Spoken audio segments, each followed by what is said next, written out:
Well, hello and welcome to week 7 of our mental health moments. This week I wanted to start by sharing with you something that happened to me this past week.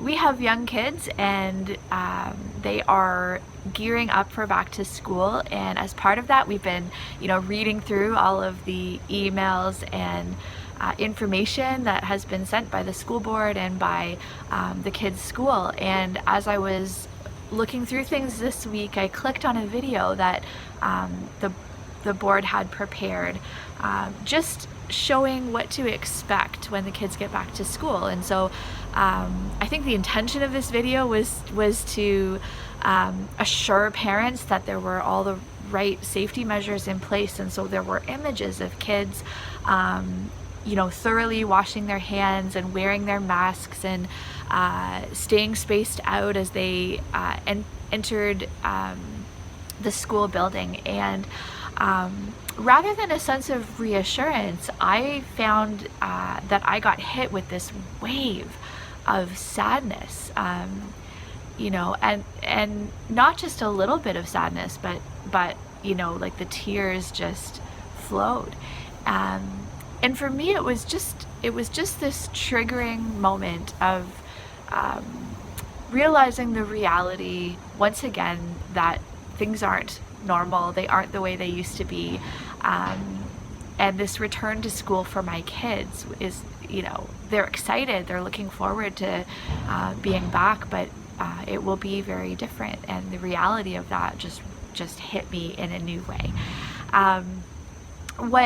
What is interesting about this experience is that, and I'm going to be honest with you, pretty much every week as I've been preparing these mental health moments, I have had this thought in my head, do we need to talk about grief? Should I talk about grief?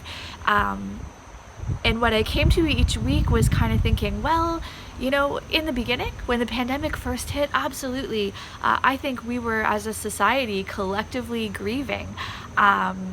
When you lose a loved one, the landscape of your life changes dramatically, and you need to process that loss, all the things that are different in your life now because of that loss, because of that change. And so in the beginning with the pandemic, there was a very strong element of grief that I think we were experiencing collectively as a society. And week after week through these mental health moments, I've sort of thought to myself, well, is that the place that we're in? Like, maybe we're kind of past that now. We're all used to this new reality. And this past week, having this experience of this kind of trigger moment to tuning into this bit of sadness that I'm feeling about how things are different and not the same, made me realize I was forgetting the cardinal rule, one of the cardinal rules of grief, which is that you can't put a timeline on it. And so if you've ever lost a loved one, and maybe you've had this experience, maybe half a year through, or maybe even farther down the road when you're having a moment of sadness about that loss, and someone kind of says to you, well, aren't you over this yet? That's in the top list of things that you do not say to somebody, or should not say to somebody who is grieving, because as you move along, even though maybe that initial period of sadness where it is all consuming, that lifts, but we circle back to these moments where we're reminded of what's different and what's been lost and what's missing. And it's so important to move through those moments in a healthy way. So we are going to talk about grief today, and healthy grief, and what it looks like. We have, many of us, this inclination to try to avoid or bypass difficult emotions, and that is something that really can lead to some mental health difficulties. And so it is so important to allow ourselves to feel what we're feeling and to process our emotions. It's a vital part of maintaining mental health in our lives. And so I think even when we look at scripture, we're encouraged to do this. I think about the scripture passage that says, Blessed are those who mourn, for they will be comforted. It doesn't say, blessed are those who avoid their sorrow, for they will be happy.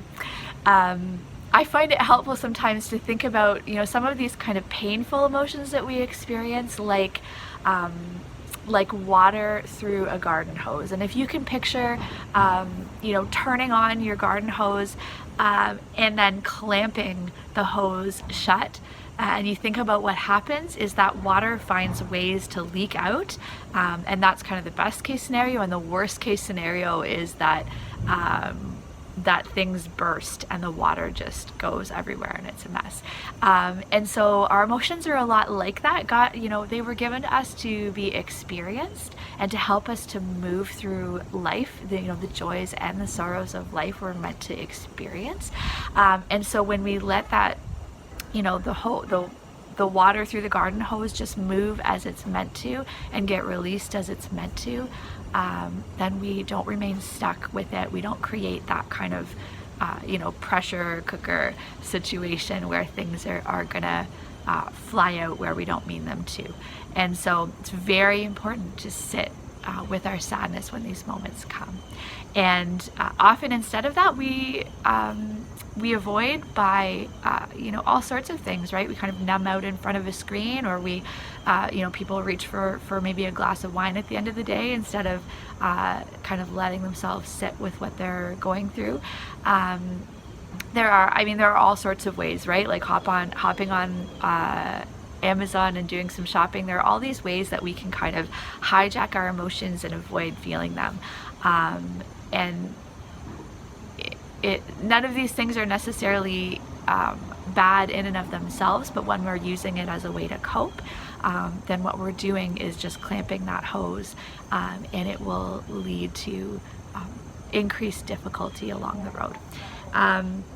So I think that in this season of life, but I guess in any season of life where you're experiencing any kind of loss, whether it's a loss of a loved one or other kinds of losses in your life that you're grieving, it's important to pay attention.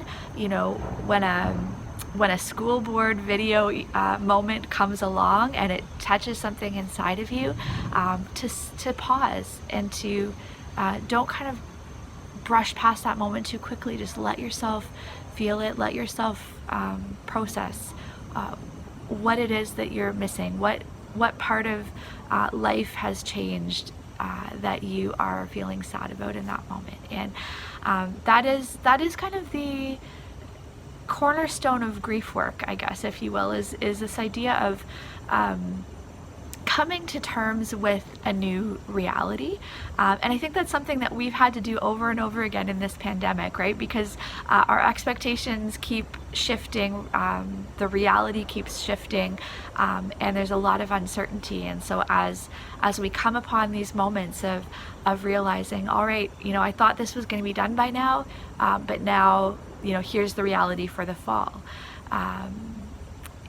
It's important to sit with that, and whether you do that on your own, maybe doing some journaling or just processing it as you talk to God about what you're feeling, or it might be that you grab a friend or somebody just trusted who will listen, and just take some time and talk about what's different that you are finding maybe a little bit hard or a little bit painful, and just take some time and give yourself that grace. Don't put pressure on yourself to be okay with it. I think many of us want to be able to say, you know what, we're figuring it out, we're doing okay, and you know what, some days that is absolutely true.